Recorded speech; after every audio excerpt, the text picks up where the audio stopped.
City Gold, Gold and Diamonds, Kerala and Karnataka. ആഷാഢമാസം ആത്മാവിൽ മോഹം അനുരാഗ മധുരമാമന്തരീക്ഷം. ആഷാഢമാസം ആത്മാവിൽ മോഹം അനുരാഗ മധുരമാമന്തരീക്ഷം. വിധുരയാം രാധയിപ്പോൾ എനിക്കെന്നെത്തും, വിലപിക്കാൻ മാത്രമാണ് യോഗം. ആഷാഢമാസം ആത്മാവിൽ മോഹം അനുരാഗ മധുരമാമന്തരീക്ഷം. അർഹതപ്പെട്ടതല്ലെങ്കിലും ഞാൻ എന്റെ അന്തരംഗം നിൻ മുന്നിൽ തുറന്നു വച്ചു.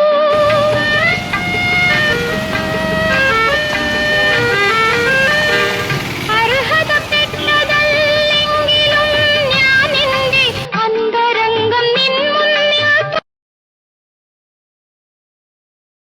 അവർക്ക് ഏകദേശം ഒരു 50,000-ഓളം ജോലിക്കാർ, പല മേഖലകളായിട്ട് 50,000-ഓളം ജോലിക്കാർ നമ്മുടെ ഈ സ്ഥാപനങ്ങളിലുണ്ട്. എന്നിട്ടും നമ്മളിപ്പോൾ നമ്മുടെ പ്രിന്റ് മേഖല അവസരമൊക്കെ വർക്കില്ല എങ്കിലും നമ്മുടെ അധികൃതർ നമ്മൾ തീരെ ശ്രദ്ധിക്കാത്ത ഒരു അവസ്ഥയാണ്. നമ്മുടെ സംസ്ഥാന കമ്മിറ്റി തന്നെ ഒരുപാട് പ്രാവശ്യം പ്രിന്റിങ് ഗവൺമെന്റ് തലത്തിലും തദ്ദേശ സ്ഥാപനങ്ങളിലുമുള്ള വർക്കുകൾ നമുക്കൊക്കെ വീഴ്ച തരണമെന്ന് പല പ്രാവശ്യം പറഞ്ഞിട്ടും ഇപ്പൊ അടുത്ത കാലത്ത് എന്ന് വെച്ചാൽ 2 വർഷത്തിനിടയിൽ നമുക്ക് തീരെ വർക്കൊന്നും ഗവൺമെന്റ് കിട്ടുന്നില്ല. നടത്തുന്നത് ആരും കയറി കഴിഞ്ഞ ആരും സ്ഥാപനം നടത്തുന്നില്ല. നമ്മളെ അധികൃതർ തീരെ ശ്രദ്ധിക്കുന്നു. സംസ്ഥാന ജനറൽ സെക്രട്ടറി ഇവിടെ ഉണ്ട്, സെക്രട്ടറി വിടാൻ വേണ്ടി പറഞ്ഞാൽ നമ്മള് മന്ത്രിതലത്തിൽ അതിനെന്തെങ്കിലും ഒരു നിവേദനം സമർപ്പിച്ചിട്ട് ചെയ്യാൻ പറ്റുന്ന കാര്യങ്ങൾ ചെയ്താൽ വളരെ ഉപകാരമായിരിക്കും. ജനറൽ സെക്രട്ടറി വളരെ തിരക്ക് പിടിച്ച ആളാണ്. കാരണം എല്ലാ സ്റ്റേറ്റ് ജില്ലയിലേക്കും അദ്ദേഹത്തിന് എത്താറുണ്ട്. നമ്മളെ ക്ഷണം സ്വീകരിച്ച് നമ്മളെ കാണാൻ, നമ്മളെ ആശീർവദിക്കാനും ഈ സമ്മേളനം ഉദ്ഘാടനം ചെയ്യാൻ വേണ്ടി നമ്മുടെ അസിനാർ ഖാൻ, PM അസിനാർ, ഞാൻ അസിനാർ ഖാൻ അദ്ദേഹത്തെ വിളിക്കാറ്, അയാളെ ഞാൻ സഹസ്രം സ്വാഗതം ചെയ്യുന്നു. വരുമ്പോ എല്ലാ കാര്യത്തിലും നമുക്ക് വലിയ കൃത്യതയും വ്യക്തതയും നമുക്ക് കൈവരുന്നു. അതുപോലെ തന്നെ വലിയ ആത്മവിശ്വാസം നമുക്ക് കിട്ടുകയാണ്. പണ്ടൊക്കെ എന്റെ ഓർമ്മയിൽ തന്നെ ഒരു പ്രസ്സുകാരൻ മറ്റേ പ്രസ്സുകാരനെ കണ്ട മിണ്ടൂല. കാരണം നമ്മള് അങ്ങനെ വില കുറച്ച് കൊടുത്തുകൊണ്ട് ഒരു കസ്റ്റമറെയും നമുക്ക് തൃപ്തിപ്പെടുത്താൻ സാധിക്കില്ല എന്നുള്ള യാഥാർത്ഥ്യം നമ്മൾ മനസ്സിലാക്കി പോകണം. വില കുറച്ച് കൊടുത്തുകൊണ്ട് ഒരിക്കലും ഒരു കസ്റ്റമറെ സാറ്റിസ്ഫൈ ചെയ്യാൻ പറ്റില്ല. അങ്ങനെ വില കുറച്ച് കിട്ടും എന്ന പ്രതീക്ഷയിൽ വന്ന കസ്റ്റമർ രണ്ടാമത്തെ പ്രാവശ്യം നമ്മുടെ അടുത്ത് വരണമെന്ന് ഒരു നിർബന്ധമില്ല.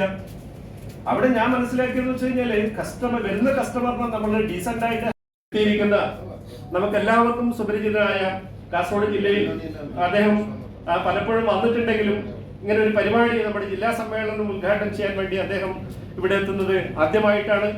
കാസർഗോഡ് ജില്ലയ്ക്ക് വേണ്ടി ഏറെ സന്തോഷത്തോടു കൂടി, ഏറെ ബഹുമാനത്തോടുകൂടി, നല്ലൊരു എല്ലാവരുടെയും കയ്യടി കൊണ്ട് അദ്ദേഹത്തെ നമ്മൾ സ്വാഗതം ചെയ്യാൻ ക്ഷണിക്കുകയാണ്. ഉദ്ഘാടനം പ്രസംഗിക്കുന്നത്.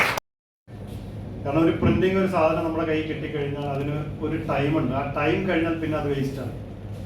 ഇന്ന് രാത്രി അല്ലെങ്കിൽ ഇന്ന് വൈകിട്ട് 5 മണിക്ക് അത് കൊടുക്കാമെന്ന് പറഞ്ഞാൽ അതൊരു 4 മണിക്കെങ്കിലും നമ്മൾ കൊടുക്കാൻ തയ്യാറായില്ലെങ്കിൽ 5 മണി കഴിഞ്ഞാൽ അവർക്കത് ഉപയോഗിക്കാൻ കഴിഞ്ഞെങ്കിൽ പിന്നെ അത് വേസ്റ്റാണ്. നമ്മൾ പണ്ട് പറയുമായിരുന്നു ഈ സമയം കൃത്യമായി നോക്കുന്നത് ഡോക്ടർമാരും എഞ്ചിനീയറും അതുപോലെ വക്കീലന്മാരും ഒക്കെയാണെന്നാണ്. ഡോക്ടർമാര് ഓപ്പറേഷൻ ചെയ്യേണ്ട സമയത്ത് കൃത്യമായി എത്തിയില്ലെങ്കിൽ ചിലപ്പോൾ ആ രോഗി മരിച്ചു പോകും, വാദി പ്രതിയാവുന്നൊരവസ്ഥ വരും. അതുപോലെ തന്നെ ഉത്തരവാദിത്തപ്പെട്ടൊരു ജോലിയാണ് നമ്മുടെ.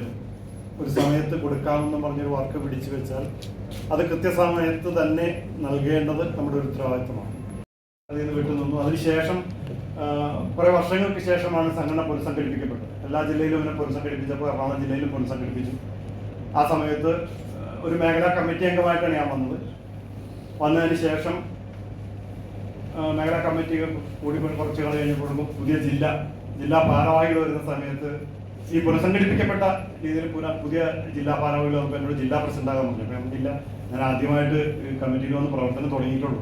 ഇപ്പൊ 25 രൂപ പ്രിന്റിങ്ങും 15 രൂപ കമ്പോസിങ്ങുമാണ്. ഹാൻഡ് കമ്പോസിംഗ് 25 രൂപ പ്രിന്റിങ്, 15 രൂപ പ്രിന്റിങ്, ഇതാണ് റേറ്റ്. അപ്പൊ സംഘടന കുറച്ച് കാലം പോയി കഴിഞ്ഞപ്പോൾ ഇത് അവസാനിപ്പിക്കുക, അതായത് ഈ എമൗണ്ട് വെച്ചിട്ട് നമുക്ക് മുന്നോട്ട് പോകാൻ കഴിയില്ല, പ്രസ്സൊക്കെ അവസാനിപ്പിക്കാമെന്ന് വെച്ചിരിക്കുമ്പോഴാണ് ഈ പുതിയ ജില്ലാ കമ്മിറ്റി വരുന്നത്.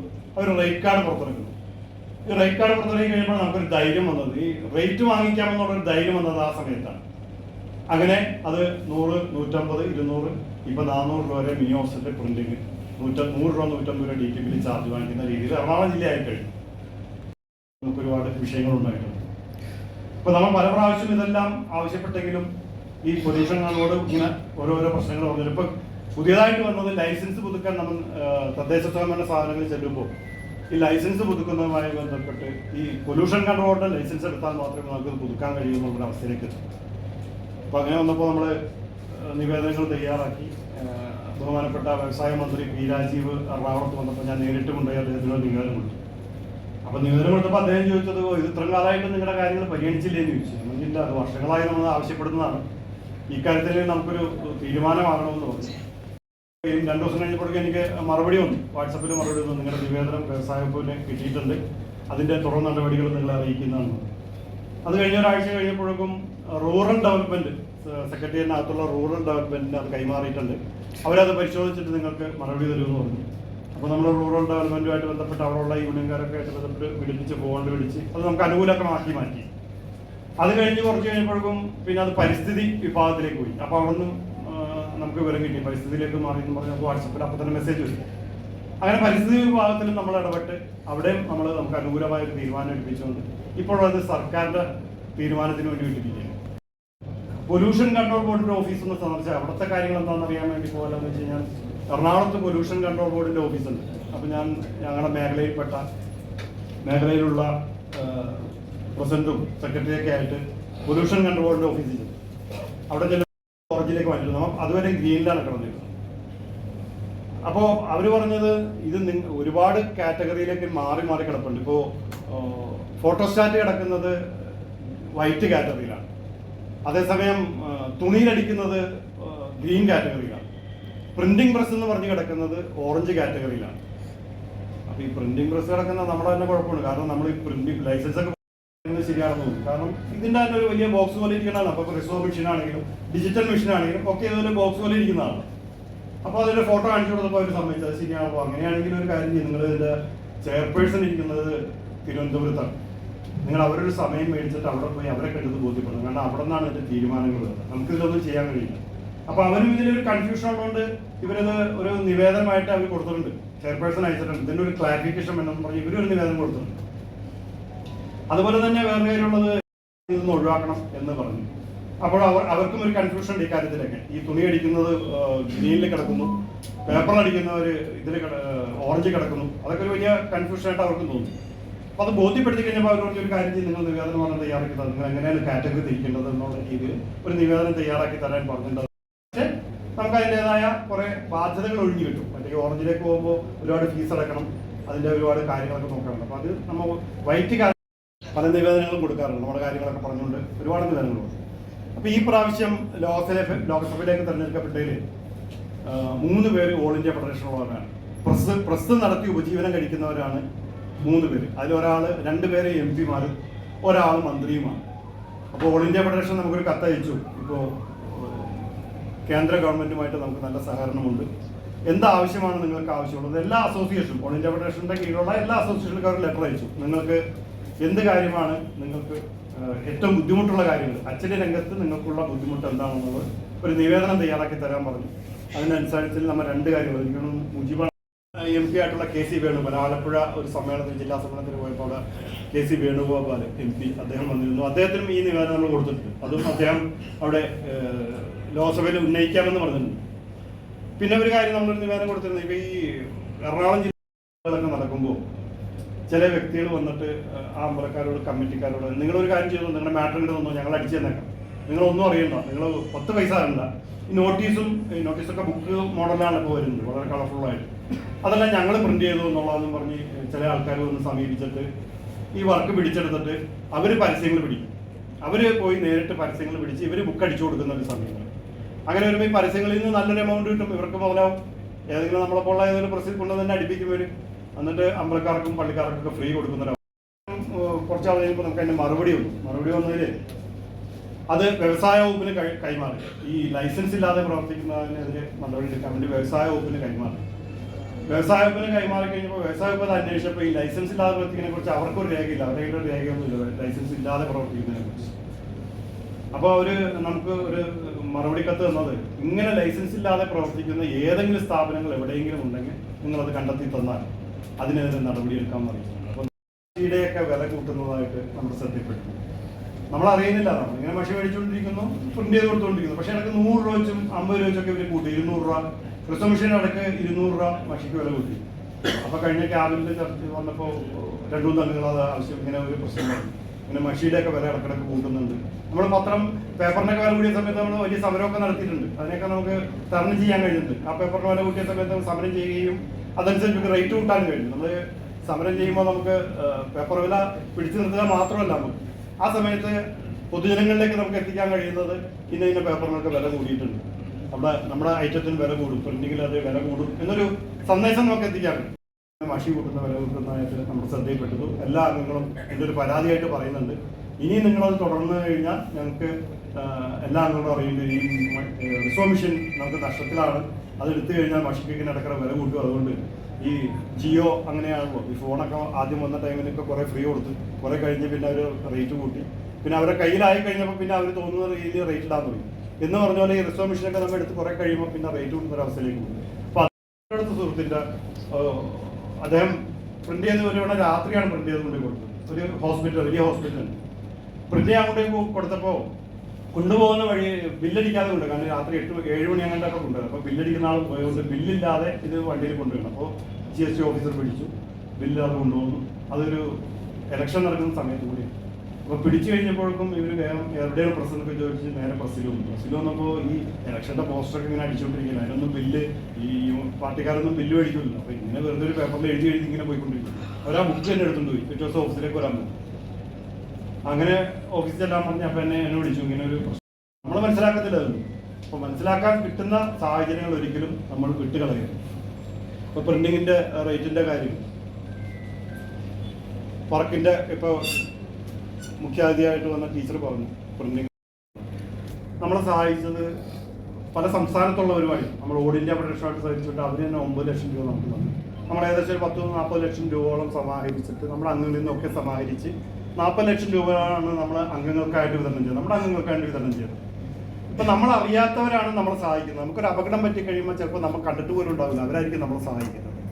അത് സ്വാഭാവികമാണ്. പല സ്ഥലത്താണ് ഇപ്പോൾ ഓൾ ഇന്ത്യ ഫെഡറേഷനിൽ ഇപ്പോൾ പല സംസ്ഥാനത്തുള്ള ഈ മധ്യപ്രദേശ്, തമിഴ്നാട് ഇവിടെ ഉള്ളവരൊക്കെ നമ്മളെ സഹായിക്കുന്നു, ബോംബെയിലുള്ളവരൊക്കെ നമ്മളെ സഹായിക്കുന്നു, ഡൽഹിയിലുള്ളവരൊക്കെ. അപ്പം അങ്ങനെ നമ്മൾ അറിയാത്തവർ നമ്മളെ സഹായിക്കുന്ന ഒരു അവസ്ഥയില്ല. നമുക്ക് ഇനിയും എന്തെങ്കിലും സംഭവിച്ചാലും നമ്മളെ സഹായിക്കുന്നത് നമ്മൾ കണ്ടിട്ടില്ലാത്തവരും കേട്ടിട്ടില്ലാത്തവരും വേണ്ടി. അപ്പോൾ അതുപോലെ വേറെ ആർക്കെങ്കിലും ബുദ്ധിമുട്ട് വന്നാൽ നമ്മൾ സഹായിക്കാൻ ബാധ്യസ്ഥരാണ്. അപ്പോൾ നമ്മുടെ സംസ്ഥാന കമ്മിറ്റി ഇതിനകത്ത് വയനാട് അനാഥമായി ഏകദേശം 45ഓളം കുട്ടികളാണ് അനാഥരായിരിക്കുന്നത്. ആ കുട്ടികൾക്കൊന്നും അച്ഛനും അമ്മയും ഒന്നുമില്ല. അവർ ഇനി എങ്ങനെ ജീവിക്കുമെന്നും കൂടി അറിയില്ല. സർക്കാരൊക്കെ പറയുന്നുണ്ടെങ്കിൽ പോലും എത്രത്തോളം അത് ആകുമെന്ന് നമുക്ക് പറയാൻ കഴിയില്ല. അതുപോലെ അംഗഭംഗം വന്ന ഒരുപാടുണ്ട്. ഇപ്പോൾ ഈ പുറത്തു വന്നത് മരിച്ചവരുടെ കണക്കുകളല്ലേ. ഇപ്പോൾ ICUവിൽ ഹോസ്പിറ്റലൊക്കെ അഡ്മിറ്റ് ചെയ്തിരുന്ന പലരും അംഗഭംഗം തന്നെയില്ല, കാലോ കയ്യോ ഇല്ലാത്തവർ ജീവിക്കാൻ വേണ്ടി കിടന്ന് വിഷമിക്കുകയാണ്. അതൊന്നും പുറത്തു വന്നിട്ടില്ല. അതൊക്കെ ഇനി പിന്നീട് കണക്കുകൾ വരുന്നു. അപ്പോൾ ഇതെല്ലാം വളരെ ബുദ്ധിമുട്ടിലാണ്. ഇനി ഞങ്ങളുടെ ജീവിതം എന്നുള്ള വളരെ ബുദ്ധിമുട്ടാണ്. അതിന് നമ്മളെല്ലാവരും അക്കാര്യത്തിൽ നമ്മളെ കൊണ്ടാവുന്ന രീതിയിലുള്ള ആരോടും നിർബന്ധപൂർവ്വം നമ്മൾ ഒരു പിരിവെടുക്കുന്നില്ല.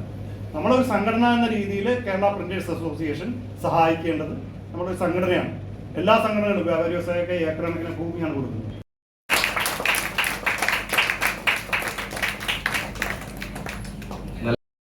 സംഘടനയുടെ സംസ്ഥാന ജനറൽ സെക്രട്ടറി ശ്രീ സേന, വേദിയിലുള്ള സംഘടനയുടെ സംസ്ഥാന ജില്ലാ ഭാരവാഹികൾ, മേഖലാ ഭാരവാഹികൾ, അതുപോലെ മുൻ സംസ്ഥാന നേതാക്കളെ, മറ്റു പ്രിയപ്പെട്ടവരെ, ദോഷാണ്. ഒരു കാലത്ത് അധികം സ്ത്രീകളൊന്നും ഇടപെടാത്തൊരു മേഖലയായിരുന്നു കേരള പ്രിന്റേഴ്സ് അസോസിയേഷൻ. ഇവിടെ സമയനിഷ്ഠത എന്ന് പറഞ്ഞതുപോലെ തന്നെ ഏറ്റവും കൂടുതൽ വിവാദങ്ങൾ ഉണ്ടാക്കാൻ കഴിയുന്നതുമായിട്ടുള്ളൊരു വിഭാഗമാണ്. നമ്മൾ പലപ്പോഴും ബുദ്ധിമുട്ടുന്നത് ചിലപ്പോൾ ഈ നോട്ടീസ് പ്രിന്റ് ചെയ്ത് തരുമ്പോ നിങ്ങളാണല്ലോ പ്രിന്റ് ചെയ്ത് പരാതി പറയാൻ നിങ്ങളോടല്ലോ, പരാതി പറയാ സംഘാടകരോടാണ്, ക്ഷണിച്ചവരോടാണ്. അപ്പം എല്ലാത്തിനും കഴിവുള്ളവരാണ് ഇവിടെ ഇരിക്കുന്നത്. സമയനിഷ്ഠയോടെ പറഞ്ഞു. കൃത്യമായിട്ട് ഇത് പറയുന്നത് ഏറ്റെടുക്കുന്ന ജോലി കൃത്യമായിട്ട് ചെയ്തു കൊടുക്കേണ്ടുന്ന ഒരു വിഭാഗമാണ്. അപ്പോൾ സമയക്രമം പാലിക്കുക എന്നുള്ളത് ഏറ്റവും വലിയ ഉത്തരവാദിത്വമാണ്. ഞാൻ ഈ പറഞ്ഞ പോലെ അടുത്ത കാലത്ത് തൊഴിൽ മേഖലകളെയും പോലെ തന്നെ പ്രതിസന്ധികളും വെല്ലുവിളികളും നേരിടുന്ന ഒരു മേഖലയാണ് പ്രിന്റേഴ്സിന്റെ മേഖല. എന്നെക്കാൾ കൂടുതൽ നിങ്ങൾക്കറിയാം. പ്രതിസന്ധികൾ എന്നുള്ളതല്ല, മാറ്റങ്ങൾ അല്ലേ. പഴയ കല്ലച്ചിന്റെ കാലം കഴിഞ്ഞ് ഇങ്ങോട്ടുള്ള ഒരു കാലഘട്ടം എടുത്ത് നോക്കിക്കഴിഞ്ഞാൽ പ്രിന്റിംഗ് മേഖലയിൽ ഉണ്ടായിട്ടുള്ള മാറ്റം എന്ന് പറയുന്നത് വളരെ വളരെ വിപ്ലവകരമായിട്ടുള്ള മാറ്റങ്ങളാണ്. അപ്പൊ കാലത്തിനൊത്ത് മാറ്റത്തിനൊത്ത് നമ്മൾ മാറിയില്ലെങ്കിൽ നമ്മൾ ഈ രംഗത്ത് നിന്ന് ഔട്ട്ഡേറ്റഡ് ആയി പോകും, അല്ലെങ്കിൽ എന്താ ഈ രംഗത്തിന് യോജിച്ചവരല്ലാത്തതായി മാറും. അതുകൊണ്ട് തന്നെ ഏതൊരു തൊഴിൽ മേഖലയിലുള്ള പ്രതിസന്ധിയാണത്. ഞാൻ TTCക്ക് പഠിക്കുമ്പോൾ, ഞാൻ ടീച്ചിങ് ട്രെയിനിങ് BEdന്റെ ട്രെയിനിങ് കഴിയുമ്പോൾ ഒന്നും കമ്പ്യൂട്ടർ ഇല്ല. പക്ഷെ കുറച്ച് വർഷം കഴിഞ്ഞപ്പോഴാണ് കമ്പ്യൂട്ടറിനകത്ത് കൂടി പഠിപ്പിക്കണം, കമ്പ്യൂട്ടർ അധിഷ്ഠിതമായിട്ടുള്ള വിദ്യാഭ്യാസം കൊടുക്കണം, അങ്ങനെയാണ് പഠിപ്പിക്കേണ്ടതെന്ന് വന്നപ്പോൾ നമ്മൾ വീണ്ടും അത് പഠിക്കണം, അത് ട്രെയിനിങ് എടുക്കണം. അതിനായിട്ട് വേറെ ആളുകൾ വരില്ല, നമ്മൾ അതിനോടൊപ്പം മാറണം. ഞാനൊന്ന് ബേബി മെമ്മോറിയൽ ഹോസ്പിറ്റലിൽ പോയിട്ട് ഒരു സർജറിയുടെ വിഷയം സംസാരിക്കുമ്പോൾ, നേരത്തെ കഴിഞ്ഞൊരു സർജറിയുടെ കാര്യം ചോദിച്ചപ്പോൾ ആരാ ചെയ്തതെന്ന് ചോദിച്ചപ്പോൾ ഞാൻ പറഞ്ഞു കാഞ്ഞങ്ങാടുള്ള ശശി ഡോക്ടറാണ്. അപ്പൊ എന്നോട് പറഞ്ഞു മംഗലാപുരത്തിന് ഇപ്പുറം കോഴിക്കോട് വരെയുള്ള മേഖലകളിൽ ഏറ്റവും വിദഗ്ധനായിട്ടുള്ള ഒരു ഡോക്ടറാണ്, ഏറ്റവും വിദഗ്ധനായിട്ടുള്ള സർജനാണ് ശശി ഡോക്ടർ. കീഹോൾ സർജറി ആയിരുന്നു ചെയ്തത്. ലാപ്രോസ്കോപ്പിക് അല്ലെങ്കിൽ കീഹോൾ ശസ്ത്രക്രിയകളെ കുറിച്ചൊന്നും വന്നിട്ടില്ല. പക്ഷെ അദ്ദേഹം ഇന്ന് ആ രംഗത്തെ ഏറ്റവും വിദഗ്ധനായി എന്ന് പറഞ്ഞാൽ അതിനർത്ഥം എന്താ? മാറ്റം വരുന്നതോറും ആ മാറ്റത്തെ ഉൾക്കൊള്ളാനും ആ മാറ്റത്തെ കുറിച്ച് പഠിക്കാനും അതോടൊപ്പം നിൽക്കാനും അത് ഏറ്റവും മികച്ചതാവാനും അദ്ദേഹം ശ്രമിക്കുന്നു എന്നുള്ളതാണ്. നിങ്ങളുടെ രംഗത്ത് കമ്പ്യൂട്ടർ വരുന്നതിന് മുമ്പുള്ള കാലവും കമ്പ്യൂട്ടർ വന്നതിന് ശേഷമുള്ള കാലവും നിങ്ങൾക്ക് അറിയാലോ അല്ലേ? ഡിസൈൻ അതിനുശേഷമാണ്. അതിനു മുമ്പ് എല്ലാ നോട്ടീസിന്റെയും ഡിസൈൻ ഒന്നായിരുന്നു അല്ലേ? എല്ലാ നോട്ടീസുകളുടെയും ഡിസൈൻ ഒന്ന് തന്നെയാണ്. അതിലെ അക്ഷരങ്ങളുടെ നിറം ചിലപ്പോൾ വ്യത്യാസപ്പെടുത്താമെന്നുള്ളതല്ലാതെ, ഫോണ്ട് വ്യത്യാസപ്പെടുത്താമെന്നുള്ളതല്ലാതെ ഇന്ന് കാണുന്ന രൂപത്തിലുള്ള ഏറ്റവും ആകർഷകമായ തരത്തിലേക്കുള്ള കാര്യങ്ങളൊന്നും ചെയ്യാൻ ഇന്ത്യയുടെ അതിപ്രസരം എന്ന് തന്നെ പറയാം, അത് കൂടിക്കൂടി വരികയാണ്. അപ്പൊ അതുകൊണ്ട് ഇനി കുറച്ചു കാലം കഴിയുമ്പോ ഇപ്പൊ തന്നെ ഞങ്ങളൊക്കെ ചെറിയ പരിപാടിയൊക്കെ ആണെങ്കിൽ പറയാ നോട്ടീസ് ഒന്നും വേണ്ട, എന്ത് ചെയ്താൽ മതി? ഫോണില് വാട്സപ്പിൽ ഇട്ടാ മതി. കാരണം മിക്കവാറും ആളുകൾ, ഞാൻ ഉള്ളത് പറയാ, ചെറിയ പരിപാടികളൊക്കെ ആണെങ്കിൽ നമ്മൾ പറയും അത് നിങ്ങളുടെ പ്രിന്റ് ചെയ്യാൻ വന്നാൽ പറയുന്ന ഒരു കാര്യമുണ്ട്, ടീച്ചറെ 100 ക്ഷണിക്കേണ്ടുന്ന പരിപാടി ആകുമ്പോ നമ്മളെന്ത് പറയും? അടിച്ചിട്ട് വെറുതെ പൈസ കളയണ്ട. പിന്നെ ലോകത്താണെങ്കിൽ പേപ്പറിന്റെ അല്ലേ പരിസ്ഥിതി കൂടിയാണ്. അപ്പൊ സ്വാഭാവികമായിട്ട് എന്ത് ചെയ്താൽ മതി? വാട്സപ്പില് നല്ല പോസ്റ്റർ ഉണ്ടാക്കുക, നല്ല നോട്ടീസ് ഉണ്ടാക്കുക, സോഷ്യൽ മീഡിയയിലൂടെ എല്ലാവരെയും ക്ഷണിക്കുക, എല്ലാവർക്കും കൊടുക്കുക. അത് മാറുകയാണ്, സാങ്കേതിക വിദ്യ വരികയാണ്, ആളുകൾ എളുപ്പം നോക്കുകയാണ്. അപ്പൊ അതിനനുസരിച്ച് നിങ്ങൾ അതിന്റെ രീതിയിലേക്ക് മാറ്റങ്ങൾ കൊണ്ടുവന്നില്ലെങ്കിൽ ഒരു കാലഘട്ടം കഴിയുമ്പോൾ ഇത് ഇല്ലാതാകുന്ന അവസ്ഥ വരും. അത് നിങ്ങളുടെ സംഘടന എന്നുള്ള രൂപത്തിൽ നിങ്ങൾ ചർച്ച ചെയ്യും. അതുകൊണ്ട് അതിനെക്കുറിച്ച് അധികം ഞാൻ പറയുന്നില്ല. നമ്മൾ എപ്പോഴും നോക്കുക, ഒരു ഗുണഭോക്താവ് എന്നുള്ള രൂപത്തിൽ നമ്മൾ എപ്പോഴും നോക്കുക എന്താണോ ഏറ്റവും കുറഞ്ഞ ചെലവിൽ ഏറ്റവും എളുപ്പത്തിൽ ഏറ്റവും ആകർഷകമായി ചെയ്യാൻ കഴിയുക. സംഘടനയുടെ ചിന്തയ്ക്ക് വരുമോ? നിങ്ങളത് നോക്കിയേ, ഒരു ഹൈപ്പർ മാർക്കറ്റിനകത്ത്, ഒരു സൂപ്പർ മാർക്കറ്റിനകത്ത് നിങ്ങൾ ചെന്ന് സാധനം വാങ്ങിക്കുമ്പോൾ അവിടെ ഇല്ലാതാവുന്നത് സാധാരണക്കാരായിട്ടുള്ള പെട്ടിക്കടക്കാരുടെ, എന്റെ വീട്ടിന് മുമ്പിൽ ഒരു ചെറിയ കടയിട്ട് ഒരു 10,000 രൂപയുടെ സാധനം കൊണ്ട് വിൽക്കുന്ന ഒരു കച്ചവടക്കാരന്റെ കച്ചവടമാണ്, അവന്റെ ജീവിതമാണ് എന്ന് നിങ്ങൾ ചിന്തിക്കുന്നുണ്ടോ? സാധനങ്ങൾ കിട്ടുന്നു, സ്വാഭാവികമായിട്ടും അവിടെ തെരഞ്ഞെടുക്കാനുള്ള സ്വാതന്ത്ര്യം ഗുണഭോക്താവിനുണ്ട്. പക്ഷെ എത്ര എന്ന് തീരുമാനിക്കുന്നത് അവരാണ്. പണ്ട് ഞാൻ 100 വെളിച്ചെണ്ണ, അമ്മ ഇങ്ങനെ പറയും, 100 വെളിച്ചെണ്ണ, 25 കടു, 100 പരിപ്പ് എന്നൊക്കെ ഇങ്ങനെ നോട്ടീസ് എഴുതി ഒരു കടലാസിൽ പൊതിഞ്ഞിട്ട് എനിക്ക് തരും. അന്ന് ഞാൻ എത്ര വാങ്ങിക്കണം എന്ന് തീരുമാനിക്കുന്നത് ഞാനായിരുന്നു. ഇന്ന് ഞാൻ എത്ര വാങ്ങിക്കണം എന്ന് തീരുമാനിക്കുന്നത് ഞാനല്ല, ഏതോ കമ്പനിയാണ്. എനിക്ക് 25 ഗ്രാം കഴുകേ വേണ്ടു, പക്ഷെ 25 ഗ്രാമിന്റെ പാക്കറ്റ് ഞാൻ പോയെടുത്തില്ല. എനിക്ക് 100 മില്ലി എണ്ണയെ വേണ്ടു. ഞാൻ വാങ്ങിക്കാൻ പോയ സൂപ്പർ മാർക്കറ്റിനകത്ത് എന്തില്ല, 100 മില്ലിയുടെ പാക്കറ്റ് ഇല്ല. അപ്പൊ ഞാൻ എത്ര വാങ്ങിക്കുന്നു? ഞാൻ 1/2 ലിറ്റർ വാങ്ങിക്കുന്നു, 100 ഗ്രാം കടുക് വാങ്ങിക്കുന്നു. പരിപ്പ് ാണോ ചെയ്യുന്നത്? ഓ, ഇത് ഞാൻ വാങ്ങിച്ചാല് കുഞ്ഞിക്കോരേട്ടന്റെ വീടിയത്തെ ഇല്ലേ ഓറ് കൊണ്ടുവന്ന് വെച്ച പൈപ്പെല്ലാണ് ബാക്കിയാവും, ഓറ കച്ചവടം കൂട്ടും. അല്ല, ആളുകള്, ഞാനീ പറഞ്ഞത് എന്റെയോ നിങ്ങളുടെയോ മനോഭാവം എന്നല്ല, ജനങ്ങള് ഏറ്റവും എളുപ്പമുള്ളത് ഏതാണോ, ഏറ്റവും ആകർഷകമായത്, ഏറ്റവും ഈസി ആയിട്ട് കിട്ടുന്നത് എന്നുള്ള രൂപത്തിൽ പോവാണ്. അതെല്ലാ തൊഴിൽ മേഖലയെയും ബാധിക്കുകയാണ്. അപ്പൊ അതിനനുസരിച്ച് ന്യായമായ വിലയിലുള്ളത് ഒക്കെ കൊടുക്കണം. അതോടൊപ്പം നമ്മുടെ സേവന വേതന വ്യവസ്ഥകളും നമ്മുടെ അവകാശങ്ങളും തൊഴിലെന്നുള്ള രൂപത്തിൽ, തൊഴിലാളികൾ എന്നുള്ള രൂപത്തിൽ അവകാശങ്ങളും സംരക്ഷിക്കാനും സംഘടന ബാധ്യസ്ഥപ്പെട്ടവരാണ് എന്നുള്ളത്. അത് സംഘടനയിലൂടെ ലക്ഷ്യമിടുന്നത് അതൊക്കെയാണ്. നമ്മളോടൊപ്പം നിന്നുകൊണ്ട് സമൂഹത്തോടൊപ്പം നിൽക്കുന്നതിന് വേണ്ടി കഴിയുക. പുതിയ കാലമാണ്, പുതിയ തലമുറ ഇതിനകത്തേക്ക് വരുന്നുണ്ടോ എന്ന് എനിക്ക് അറിഞ്ഞു. സിനിമയുടെ പേര് എനിക്ക് അറിഞ്ഞൂടാ. നിങ്ങളുടെ പ്രിന്റിങ്ങിന്റെ ഇതുമായി ബന്ധപ്പെട്ട് തന്നെയുള്ള മേഖല. ഇപ്പൊ എന്തായാലും പണ്ട് ഈ സിനിമാ പോസ്റ്ററിൽ ഒട്ടിക്കുന്നിടത്ത് നമ്മൾ പോയി നിൽക്കാറുണ്ട് അല്ലേ, കഷ്ണം കഷ്ണമായിട്ട് ഇങ്ങനെ. ഈ ഒട്ടിക്കുന്ന ആൾക്ക് ചില ചെറിയ കൈവറയൊക്കെ ഉണ്ടെങ്കിൽ ചിലപ്പോൾ അങ്ങോട്ട് മൈദ തേച്ചിട്ട് അങ്ങോട്ട് ഒട്ടിക്കുമ്പോ ഇങ്ങനെ പോകും. അപ്പൊ നമ്മള് നോട്ടീസൊക്കെ കിട്ടാൻ വേണ്ടിയിട്ട് ഇങ്ങനെ ഇതിന്റെ സിനിമാക്കാരുടെ ഒക്കെ പറയാം. ഒരു പഴയ തലമുറ ഉണ്ടെങ്കിൽ, ഒരു 50 വയസ്സുള്ള തലമുറയൊക്കെ ഉണ്ടെങ്കിൽ അതാണ് പോസ്റ്ററാണ്. കാരണം പ്രിന്റിങ്ങിന്റെ ഓരോ മെഷീനും വരുന്നത് ഏത് അളവിലുമുള്ള പ്രിന്റിങ് നടത്തുന്നതിന് കാര്യമായിട്ടുള്ള കാര്യങ്ങൾ വരെയാണ്. അപ്പൊ എനിക്ക് കൂടുതൽ അറിയാത്ത മേഖലയാണ് നമ്മൾ. റേറ്റ് വാങ്ങാൻ ബോധവൽക്കരിച്ചത് കൊണ്ടാണ് ഇന്ന് വർക്ക് കുറഞ്ഞിട്ട് പോലും നമ്മൾ പിടിച്ചെടുക്കുന്നത്. എനിക്ക് ഇതിനു മുമ്പ് 10 പണിക്കാരുള്ളതിന് ഒരു പ്രശ്നം ഞാൻ കൊടുക്കുകയാണ്. ഞാൻ ഇന്നിപ്പോ 3 പണിക്കാർ വെച്ച് പ്രസ് നടത്തുന്ന എനിക്ക് ഇപ്പോൾ പിടിച്ചു നിൽക്കാൻ സാധിക്കുന്നത് നമ്മുടെ സംഘടനയുടെ ഇന്നത്തെ റേറ്റ് വാങ്ങുന്നത് കൊണ്ട് മാത്രമാണ്. ഉദ്ഘാടന പ്രസംഗം എന്ന് പറഞ്ഞാൽ അന്ന് പണ്ട് 1985 കാലഘട്ടത്തിൽ 20 രൂപയായിരുന്നു പ്രിന്റിംഗ് റേറ്റ്. അതുപോലെ തന്നെ അന്ന് കമ്പോസിംഗ് ആയിരുന്നു. ഇന്നത്തെ DTP ഒന്നും ഇല്ലാത്തൊരു കാലഘട്ടത്തിൽ അന്ന് കമ്പോസിംഗ് ചാർജ് 20 രൂപ. അന്ന് കല്യാണത്തെ അടിച്ചാൽ മാത്രമേ കുറച്ച് റേറ്റ് ഒന്ന് അധികം കിട്ടുകയുള്ളൂ. ആ 20 രൂപയിൽ നിന്നും നമ്മളെ ഉയർത്തി ഇന്ന് കോഴിക്കോട് ജില്ല 1000 ഇംപ്രഷന് 500 രൂപയാണ് വാങ്ങുന്നത്.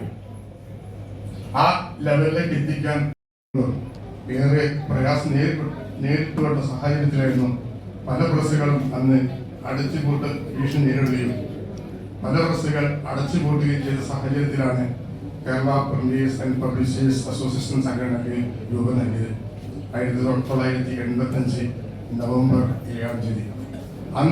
അന്ന് മുതൽ ഇന്ന് വരെ സംഘടന പ്രസ്സുകാരുടെ ഉന്നമനത്തിനും പുരോഗതിക്ക് വേണ്ടി മാത്രമാണ് പ്രവർത്തിച്ചുകൊണ്ടിരിക്കുന്നത്.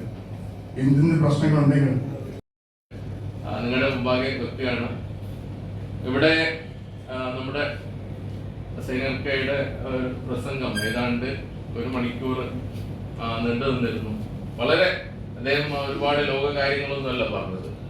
നമ്മുടെ സംഘടന എന്ത് ചെയ്യുന്നു എന്നുള്ള ഒരു കാര്യമാണ് അക്കമിട്ട് അദ്ദേഹം നോട്ട് ചെയ്തിട്ട് നമ്മളെ അറിയിച്ചത്.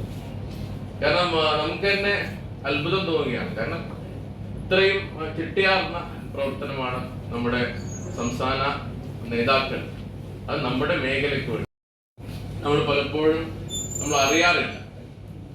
അപ്പൊ അറിയാൻ നമ്മൾ മെനക്കെടണം. അതിന് വേണ്ടി നമ്മൾ പ്രവർത്തിക്കാൻ ആൾക്കാർ മുമ്പിലുണ്ട്. അപ്പൊ അവർക്ക് അതിനുള്ള പിന്തുണ നമ്മൾ നൽകേണ്ടതായിട്ടുണ്ട്. ഏതായാലും നമ്മുടെ ഈ അച്ചടി മേഖല അത് നേരത്തെ പറഞ്ഞതുപോലെ ഒരുപാട് വെല്ലുവിളികൾ നേരിട്ടുകൊണ്ടിരിക്കുകയാണ്. അപ്പൊ അതിൽ നിന്നൊക്കെ കരകയറി മുന്നോട്ട് നീങ്ങേണ്ടത് നമ്മളെല്ലാവരും ഒത്തൊരുമിച്ചാണ്. അത് നമ്മളെല്ലാവരും മനസ്സിലാക്കണം. ഞാൻ കൂടുതലായി സംസാരിക്കുന്നില്ല. ഈ സമ്മേളനത്തിന് എല്ലാവിധ ഭാവങ്ങളും നേർന്നുകൊണ്ട് നിർത്തുകയാണ്. നന്ദി. ജയിക്കും. വലിയ വേളയിൽ ആശംസ പ്രസംഗത്തിനൊരു പ്രസക്തിയില്ല, ശരിയാണ്. പക്ഷേ പ്രിന്റിംഗ്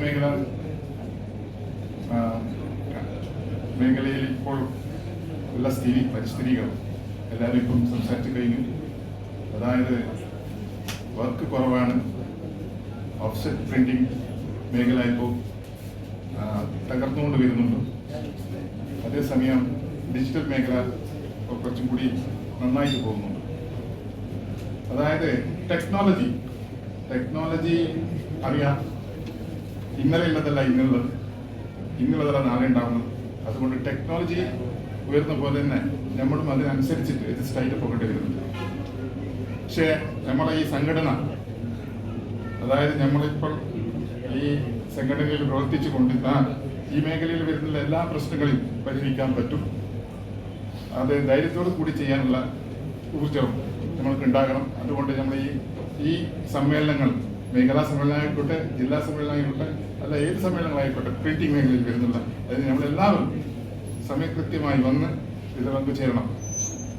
പിന്നെ നമ്മളെ ഈ എല്ലാം എന്തൊക്കെ പരിഹാരം കണ്ട് അതിനുള്ള ഒരു നല്ല ഒരു രീതിയിൽ ഏതായിക്കോട്ടെ, റേറ്റായിക്കോട്ടെ, വേറെ കോമ്പറ്റീഷൻ ആയിക്കോട്ടെ, കോമ്പറ്റീഷൻ വേണം. കാരണം കോമ്പറ്റീഷൻ ഇല്ലെങ്കിൽ വിജയമില്ല. അത് ഒരു ഭാഗമാണ് ബിസിനസ്സിൻ്റെ. അപ്പം അതുകൊണ്ട് അത് ഇല്ലാണ്ടൊന്നും നടക്കില്ല. റേറ്റിൻ്റെ കാര്യത്തിലായിക്കോട്ടെ, ക്വാളിറ്റിൻ്റെ കാര്യത്തിലായിക്കോട്ടെ, എല്ലാത്തിലായിക്കോട്ടെ നമുക്ക് അതിനുള്ള ഒരു ധൈര്യം വേണം. ഈ മാതിരിയുള്ള സമ്മേളനങ്ങൾ അതിന് ഒരു നല്ലൊരു വേദിയാണ്. ഇന്ന് പ്രതീക്ഷിച്ചതിനെക്കാളും നല്ല ആൾക്കാർ വന്നിട്ടുണ്ട്. ഇതിന് എല്ലാ അഭിനന്ദനങ്ങളും ഈ സംഘടന ചെയ്തിട്ടുള്ള ആൾക്കാരെ ഞാൻ അഭിനന്ദിക്കുന്നു. കൂടാതെ ഈ സമ്മേളനത്തിൽ എല്ലാവിധ ആശംസകളും നൽകിക്കൊണ്ട് വന്നുകൊണ്ടുണ്ടായിരുന്നു എന്നല്ലാതെ ഒരു കമ്മിറ്റിയിൽ ജോയിന്റ് സെക്രട്ടറി ആയിരുന്നു. നമ്മുടെ ജില്ലാ സെക്രട്ടറി ആക്സിഡന്റ് പറ്റിയപ്പോൾ എന്നെ സെക്രട്ടറി ഇൻചാർജായി തിരഞ്ഞെടുത്തു. അതുകൊണ്ട് തന്നെ KPIയുടെ സംസ്ഥാന സമിതി യോഗത്തിലൊക്കെ സംബന്ധിക്കാനുള്ള ഒരു അവസരമുണ്ടായി. വലിയ വേളയിൽ ഒരു പ്രഭാഷണം നടത്തുന്നില്ല. പരിപാടിക്ക് എല്ലാവിധ ആശംസകളും അറിയിച്ചുകൊണ്ട് നിർത്തുന്നു. നന്ദി ചെയ്യുന്നു. ജില്ലാ സമ്മേളനം നടന്ന് വരികയാണ്. അതിൻ്റെ പ്രകാരം ഈ കാസർഗോഡ് ജില്ലാ സമ്മേളനം നടന്നുകൊണ്ടിരിക്കുകയാണ്. ഇതിൻ്റെ വിജയത്തിന് വേണ്ടി പ്രവർത്തിച്ച എല്ലാവരെയും അഭിനന്ദിക്കുന്നു. അതേപോലെ ഈ സമ്മേളനത്തിന് എല്ലാ ആശംസകളും അർപ്പിക്കുന്നു.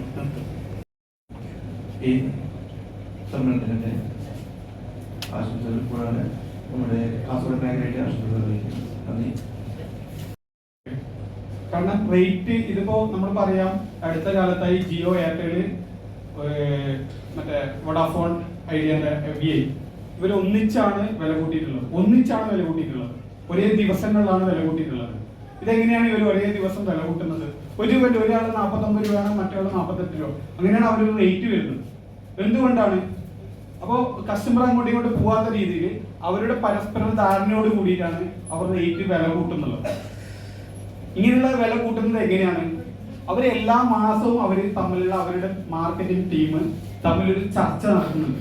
ഇൻ കേസ് നിങ്ങൾക്ക് പറ്റുന്നില്ലെങ്കിൽ നിങ്ങളുടെ പ്രസ്സുകളിൽ മാനേജറോ അല്ലെങ്കിൽ നിങ്ങളുടെ പാർട്ട്നേഴ്സോ ഉണ്ടെങ്കിൽ അവരെങ്കിലും അയച്ച് കോമ്പറ്റീഷൻ ചെയ്യേണ്ടത് പ്രൈസിലല്ല. ഒരിക്കലും നമ്മൾ പ്രൈസിൽ ഇരുന്നെങ്കിൽ പിടിച്ചേക്കാൻ വേണ്ടിയിട്ട് പറ്റൂല. കുറെ ആൾക്കാർ നല്ല ഈ ഒരു മേഖല നല്ല മേഖലയാണെന്ന് കരുതിക്കൊണ്ട് കുറെ പുതിയ ആൾക്കാർ വന്നിട്ട് പൂട്ടിപ്പോയിട്ടുണ്ട്.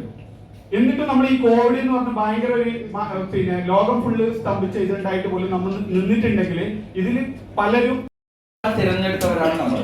അപ്പൊ നിങ്ങളാണ് രാജാവ്, നമ്മൾ മന്ത്രിമാരാണ് എന്നാണ് ഏറ്റവും പറയാനുള്ളത്. അതൊരു സമയം ജില്ലാ സംസ്ഥാന ഉത്തരവാദിത്വം കൂടി. കാരണം നിങ്ങളാണ് തെരഞ്ഞെടുത്തത്. അപ്പൊ നിങ്ങൾ തെരഞ്ഞെടുക്കുമ്പോൾ ഞാൻ ആ സീറ്റിൽ ഇരിക്കുമ്പോൾ ആ ഉത്തരവാദിത്വം ഞാൻ ചെയ്യുന്നില്ല എങ്കിൽ ഞാൻ ആ സീറ്റിൽ നിന്ന് ഒന്നിക്കൽ എന്നെ നിങ്ങൾ ഒഴിവാക്കുക, അല്ലെങ്കിൽ ഞാൻ സ്വയം ഇറങ്ങി പോവുക. ഈ രണ്ട് ഓപ്ഷനാണ് ഉള്ളത്. അപ്പൊ അല്ലെങ്കിൽ നിങ്ങൾ പറയുന്ന കാര്യം ഞാൻ ചെയ്തിരിക്കണം. അതിനാണല്ലോ നിങ്ങൾ എന്നെ തെരഞ്ഞെടുക്കുന്നത്. തീർച്ചയല്ലേ? അതിനല്ലേ? അപ്പൊ നിങ്ങള് കൃത്യമായിട്ട് എന്തുകൊണ്ട് പരിപാടി നടത്തുന്നില്ല? നമ്മൾക്ക് ഇങ്ങനെ ഒരു പരിപാടി വേണമെന്ന്. പക്ഷെ പരിപാടി വെക്കാൻ മാത്രം പറഞ്ഞാൽ പോരാട്ടോ, എല്ലാവരും വരണം. ഒരു 40 മെമ്പർമാരിൽ നിന്നും ഒരു 25 മെമ്പർമാരും വന്നു കഴിഞ്ഞാല് ആ പരിപാടി നടത്താൻ വേണ്ടിയിട്ട് വരുന്ന ആൾക്കാരുണ്ടല്ലോ, അവർക്കൊരു സമാധാനവും അവർക്ക് കൊടുത്ത പൈസയുടെ നമുക്ക് വാല്യൂ കാണാൻ പറ്റും. അപ്പം കൂടുതലെന്ന് പറഞ്ഞാൽ എല്ലാവരും ജില്ലാ ಸಂಸ್ಥಾನ ಭಾಗವಹಿಸಿ ಕಾರ್ಯಗಳಿಗೆ ಕನ್ನಡ ಮಾತಾಡ್ತಾರೆ ಅಂತ ಗ್ರಹಿಸಬೇಡಿ. ಕಾಸರಗೋಡು ಜಿಲ್ಲೆ ಸಪ್ತಭಾಷಾ ಸಂಗಮ ಭೂಮಿ. ಹಾಗೆ ಇಲ್ಲಿ ಕನ್ನಡಕ್ಕೂ ಪ್ರಸಕ್ತಿ ಇರಲಿ. ಕನ್ನಡದವರು ತುಂಬ ಜನ ಇದ್ದಾರೆ, ಕನ್ನಡ ಅರ್ಥ ಮಾಡಿಕೊಳ್ಳುವವರು ತುಂಬ ಜನ ಇದ್ದಾರೆ. ನಮ್ಮ ಸಂಘಟನೆ ಬಹಳ ಚೆನ್ನಾಗಿ ಬೆಳಗುತ್ತಾ ಇದೆ. ಎಷ್ಟೋ ಮನೆಗಳು ಇವತ್ತು ಜೀವನವನ್ನು ನಡೆಸ್ತಾ ಇದ್ದಾರೆ. ಹಾಗೊಂದು ಪ್ರೆಸ್ ನಡೆಸ್ತಾ ಒಂದು 4-5 ಕುಟುಂಬಕ್ಕೆ ಆಸರೆ ಆಗಲಿಕ್ಕೆ ಈ ಒಂದು ಪ್ರೆಸ್ ಹೆಲ್ಪ್ ಮಾಡ್ತಾ ಇದೆ ಅಂತ ಹೇಳಿ ನಾನು ಈ ಸಂದರ್ಭದಲ್ಲಿ ಹೇಳಲಿಕ್ಕೆ ಯಾಕಂತ ಹೇಳಿದ್ರೆ,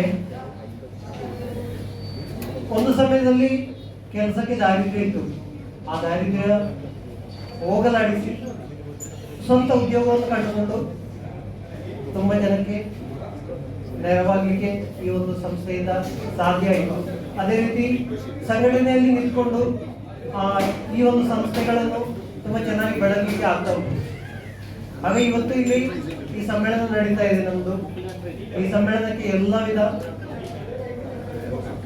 ಶುಭಕಾಮನೆಗಳನ್ನು ಈ ಸಂದರ್ಭದಲ್ಲಿ ಹೇಳಲಿಕ್ಕೆ ಇಷ್ಟಪಡ್ತೇನೆ. ಎಲ್ಲರಿಗೂ ಶುಭಾಶಯಗಳನ್ನು ಹೇಳ್ತಾ ಇನ್ನಷ್ಟು ಸಂಘಟನೆ ಬೆಳೆಯಲಿ ಅಂತ ಆಶಿಸ್ತಾ ವಿರಮಿಸುತ್ತೇನೆ. ಜೈ ಕೆಪಿ.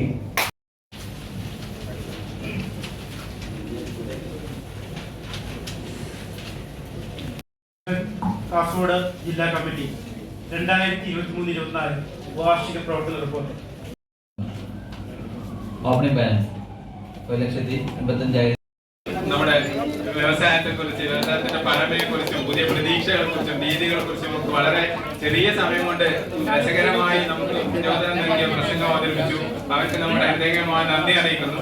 സംഘടനയുടെ ചലനങ്ങളും ഇടപെടലുകളും വളരെ ലളിതമായി നമുക്ക് മുന്നിൽ അവതരിപ്പിക്കുകയും വളരെ ദൂരെ നിന്ന് ഇവിടെ എത്തിച്ചേരുകയും ചെയ്ത നമ്മുടെ KPയുടെ സംസ്ഥാന ജനറൽ സെക്രട്ടറി ഏവർക്കും ഈ യോഗത്തിന്റെ നന്ദി അറിയിക്കുന്നു. നമുക്കിവിടെ ആശംസാ പ്രസംഗിച്ച ശ്രീ മുജീബ് അഹമ്മദ്, ശ്രീ അജയൻ പ്രാക്സിസ്, പ്രഭാകരൻ കാഞ്ഞങ്ങാട്, നൗഫൽ കുമ്പളാജ്, മുഹമ്മദ് സാലി, സുധീർ സി, സിറാജുദ്ദീൻ മുജാഹിദ്, ജില്ലാ സെക്രട്ടറിമാരുടെ ആശംസാ പ്രസംഗങ്ങൾ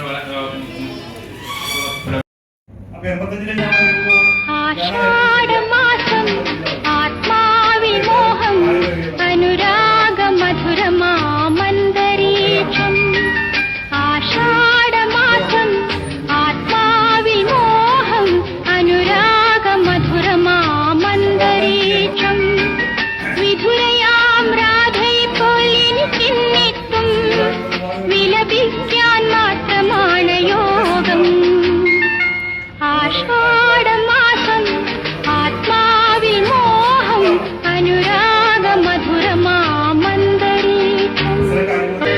അർഹതപ്പെട്ടതല്ലെങ്കിലും ഞാനെന്റെ അന്തരംഗം നിൻ മുന്നിൽ തുറന്നു വച്ചു.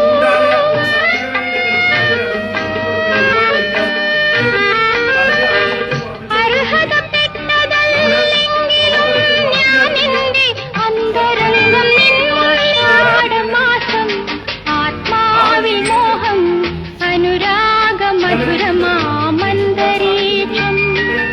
ആഷാഢമാസം ആത്മാവിൽ മോഹം അനുരാഗ മധുരമാമന്തരീക്ഷം. വിധുരയാം രാധയിപ്പോൾ എനിക്കെന്നെത്തും, വിലപിക്കാൻ മാത്രമാണ് യോഗം.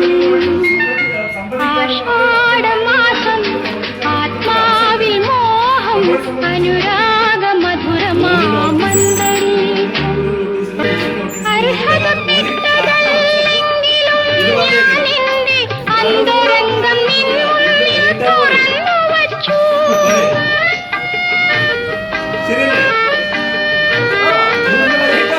അർഹതപ്പെട്ടതല്ലെങ്കിലും ഞാനെന്റെ അന്തരംഗം നിൻ ആഷാഢമാസം ആത്മാവിൽ മോഹം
മന്ദരീക്ഷം വിധുരയാം രാധയിപ്പോൾ എനിക്കെന്നിട്ടും വിലപിക്കാൻ മാത്രമാണ് യോഗം.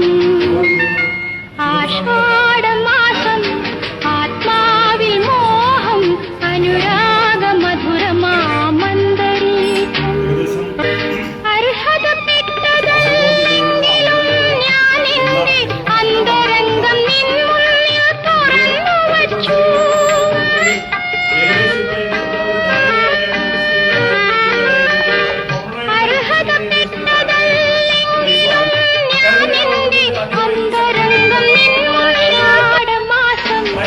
ആത്മാവിൽ മോഹം അനുരാഗ മധുരമാമന്തരീക്ഷം.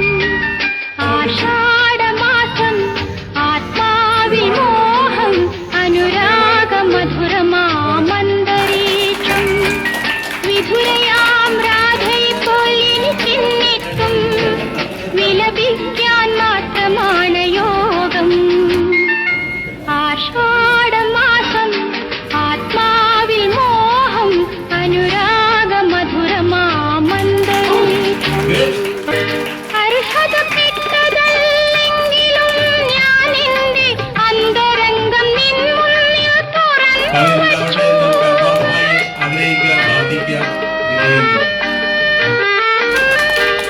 അർഹതപ്പെട്ടതല്ലെങ്കിലും ഞാൻ എന്റെ അന്തരംഗം ആത്മാവിൽ മോഹം അനുരാഗ മധുരമാമന്തരീക്ഷം.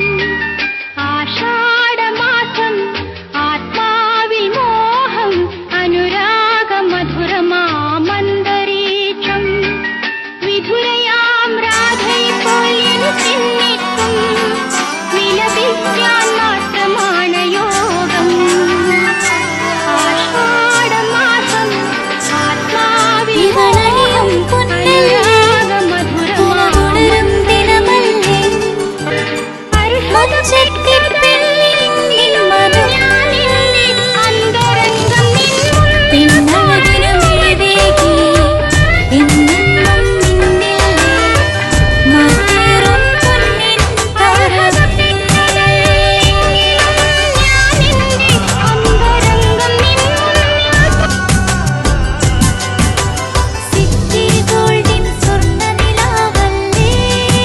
City Gold, Gold and Diamonds, Kerala and Karnataka, the glow of purity. Venus Trading and Services, your trusted partner in Qatar. Looking for reliable services in Qatar? Welcome to Venus Trading and Services, your trusted partner near Al Said Bakery in Muntasa, Doha. Let us introduce our range of activities. At Venus Trading and Services, we offer certificates attestation in India and Qatar, legal translation in several languages, police clearance certificates, data flow and prometric, company formation, health card services. Our experienced team ensures smooth and hassle-free processes. Choose Venus Trading and Services as your trusted partner in Qatar. Contact us today 55488910. Venus Trading and Services near Al Said Bakery in Muntasa, Doha. Partner with Al Farha Tours and Service. നമ്മളെല്ലാവരും വീട്ടിൽ പാചകവാതകം അഥവാ gas cylinder ഉപയോഗിക്കുന്നവരാണ്. അതുകൊണ്ട് തന്നെ gas cylinder കൊണ്ട് എന്തെങ്കിലും അപകടമുണ്ടാകുമോ എന്ന ഭയവും നമ്മളെ സദാ അലട്ടിക്കൊണ്ടിരിക്കുന്നു. അതേസമയം നമ്മൾ എത്ര പേർക്ക് ഒരു ഗ്യാസ് സിലിണ്ടർ കൃത്യമായി ഫിറ്റ് ചെയ്യാനറിയാം? ഈ ചോദ്യം കേട്ട് ആരും നെറ്റി ചുളിക്കേണ്ട. ഗ്യാസ് കൊണ്ടുവരുന്നത് മുതൽ ഗ്യാസ് ഫിറ്റ് ചെയ്യുന്നതിന് വരെ അതിൻ്റേതായ രീതികളുണ്ട്. പലപ്പോഴും നമ്മളൊന്നും അതിൽ ബോധവാന്മാരല്ല എന്നുള്ളതാണ് സത്യം. അത് മനസ്സിലാക്കി കഴിഞ്ഞാൽ നമ്മൾ എത്ര വലിയ മണ്ടത്തരമാണ് വീടുകളിൽ കാട്ടിക്കൂട്ടുന്നത് എന്ന് നമുക്ക് തോന്നിപ്പോകും. പാചകവാതകത്തിന് നിറമോ മണമോ ഇല്ല എന്ന് നമുക്ക് എത്ര പേർക്കറിയാം? ലായനി രൂപത്തിലാണ് കുറ്റിയിൽ ഗ്യാസ് നിറച്ചിരിക്കുന്നത്. ഇതിന് മണമില്ല. പക്ഷേ ഗ്യാസ് ചോർന്നു കഴിഞ്ഞാൽ അറിയാനായി മണം നൽകിയിരിക്കുകയാണ്. വീട്ടിൽ പാചകവാതക സിലിണ്ടർ ചോർന്നാൽ എന്ത് ചെയ്യണം എന്നതിനെക്കുറിച്ചുള്ള കൃത്യമായ ധാരണ പോലും നമ്മളിൽ പലർക്കുമില്ല. ഗ്യാസ് നൽകുന്ന കമ്പനികളും ഇതിനെക്കുറിച്ച് അവബോധം നൽകാറില്ല. ആദ്യമായി വീട്ടിലേക്ക് ഗ്യാസ് സിലിണ്ടർ കൊണ്ടുവരുമ്പോൾ അത് ചെരിച്ചിടാനോ ഉരുട്ടിക്കൊണ്ടുവരാനോ പാടില്ല. അങ്ങനെ കൊണ്ടുവരികയാണെങ്കിൽ ദ്രവരൂപത്തിലുള്ള ഇന്ധനം പുറത്തേക്ക് ഒഴുകി വരാനിടയുണ്ട്. നമ്മളിൽ ഭൂരിഭാഗം പേരും ഈ തെറ്റ് ആവർത്തിക്കുന്നവർ തന്നെയാണ്. ഗ്യാസ് സിലിണ്ടർ എപ്പോഴും വീട്ടിൽ വായു സഞ്ചാരമുള്ളിടത്തേ വയ്ക്കാവൂ. അതായത് സൂര്യപ്രകാശം തട്ടാത്ത സ്ഥലത്താണ് അത് സൂക്ഷിക്കാൻ എന്ന് സാരം. അല്ലെങ്കിൽ ചൂട് മൂലം സിലിണ്ടറിനുള്ളിലെ മർദ്ദം കൂടുകയും അത് സ്ഫോടനത്തിന് ഇടയാവുകയും ചെയ്യും. ഒരിക്കലും സിലിണ്ടർ കുഴിയിലിറക്കി വയ്ക്കുകയോ അടപ്പുകൊണ്ട് അടച്ചു വയ്ക്കുകയോ മറച്ചു വയ്ക്കുകയോ ചെയ്യരുത്. ഗ്യാസ് സിലിണ്ടർ പുതിയവ ഫിറ്റ് ചെയ്യുമ്പോഴും പഴയത് മാറ്റുമ്പോഴും അടുക്കളയിലെ വാതിലുകളും ജനാലകളും തുറന്നിട്ട് വായു സഞ്ചാരമുള്ളതാക്കണം എന്നുള്ള നിയമം നമ്മളിൽ എത്ര പേർ പാലിക്കാറുണ്ട്? വർഷത്തിലൊരിക്കൽ നിർബന്ധമായും ഗ്യാസ് ട്യൂബ് മാറ്റിയിടണം എന്നുള്ള കാര്യവും നമ്മളിൽ എത്ര പേർക്കറിയാം? വീട്ടിൽ ഗ്യാസ് ലീക്കാകുന്നു എന്ന് ബോധ്യപ്പെട്ടാൽ ആദ്യം ചെയ്യേണ്ടത് ഉപയോഗത്തിലുള്ള ഇലക്ട്രോണിക് ഉപകരണങ്ങൾ ഒന്നും തന്നെ ഓഫ് ചെയ്യാതിരിക്കുക എന്നുള്ളതാണ്. പുതുതായി ഒരു ഇലക്ട്രിക് ഉപകരണങ്ങളുടെയും സ്വിച്ച് ഇടുകയും ചെയ്യരുത്. ശേഷം ഗ്യാസിന്റെ റെഗുലേറ്റർ ഓഫ് ചെയ്താൽ തന്നെ ഭൂരിപക്ഷം പ്രശ്നങ്ങൾക്കും പരിഹാരമാകും. അടച്ചിട്ടിട്ടുള്ള വെന്റിലേറ്ററുകൾ, വാതിലുകൾ എന്നിവ ഉടൻ തന്നെ തുറന്നിടണം. ഇനി ഗ്യാസ് കുറ്റിക്ക് തീ പിടിച്ചാലോ? ആദ്യമായി നമ്മൾ മനസ്സിലാക്കേണ്ടത് ഗ്യാസ് കുറ്റിക്ക് തീ പിടിച്ച് പുറത്തേക്ക് ശക്തിയായി കത്തിയാൽ അത് പൊട്ടിത്തെറിക്കില്ല എന്നുള്ളതാണ്. ലിക്വിഡ് പെട്രോളിയം പുറത്തു വന്ന് ഓക്സിജന്റെ സഹായത്തോടെയാണ് കത്തുന്നത് എന്ന് നമ്മൾ മനസ്സിലാക്കിയിരിക്കണം. ചെറിയ തീ പടർന്നു കഴിഞ്ഞാൽ കട്ടിയുള്ള പുതപ്പോ ചാക്കോ വെള്ളത്തിൽ നനച്ച് കുറ്റിക്ക് മുകളിലേക്കിട്ടാൽ തീ അണഞ്ഞു കിട്ടും. ഇങ്ങനെ ചെയ്ത് സിലിണ്ടർ തണുപ്പിച്ചതിന് ശേഷം ഗ്യാസ് ഒരിക്കലും വലിച്ചിഴച്ച് പുറത്തേക്ക് കൊണ്ടുപോകരുത്. ഉയർത്തി മാത്രമേ പുറത്തേക്ക് കൊണ്ടുപോകാവൂ. ഗ്യാസ് അടുപ്പുകൾ പുറത്തു വയ്ക്കുകയും അവിടെ നിന്ന് പൈപ്പ് വഴി കണക്ഷൻ അടുപ്പിലേക്ക് നൽകുകയും ചെയ്യുകയാണ് ഏറ്റവും സുരക്ഷിതമായ മുൻകരുതൽ എന്ന് പറയുന്നത്. ഇങ്ങനെ ചെയ്താൽ ഗ്യാസ് ലീക്ക് ഉണ്ടായാൽ തന്നെ പുറത്തുപോയി റെഗുലേറ്റർ ഓഫ് ചെയ്താൽ പ്രശ്നങ്ങൾക്കുള്ള പരിഹാരമാകും. അപ്പോൾ ഈ വീഡിയോ നിങ്ങൾക്ക് ഇഷ്ടപ്പെട്ടെങ്കിൽ ഒരു കുഞ്ഞു ലൈക്കും ഒരു കുഞ്ഞു ഷെയറും ഒരു കുഞ്ഞു കമൻറ്റും തരണമെന്ന് കമ്മിറ്റിയുടെ പേരിൽ വിനീതമായി അഭ്യർത്ഥിക്കുന്നു. ഈ ക്ലാസ് മുറികൾ ഇനി സജീവമാവുകയാണ്. പുതിയ അധ്യയന വർഷത്തിലേക്ക് തയ്യാറെടുക്കുന്ന എല്ലാ പ്രിയ കൂട്ടുകാർക്കും കേരള പോലീസിൻ്റെ സ്വാഗതം. വീട്ടിൽ നിന്നും സ്കൂളിലെത്തുന്നവരെയും സ്കൂളിൽ നിന്നും തിരികെ വീട്ടിലെത്തുന്നവരെയും കുട്ടികളുടെ സുരക്ഷയ്ക്കായി പോലീസ് നിങ്ങളോടൊപ്പമുണ്ട്.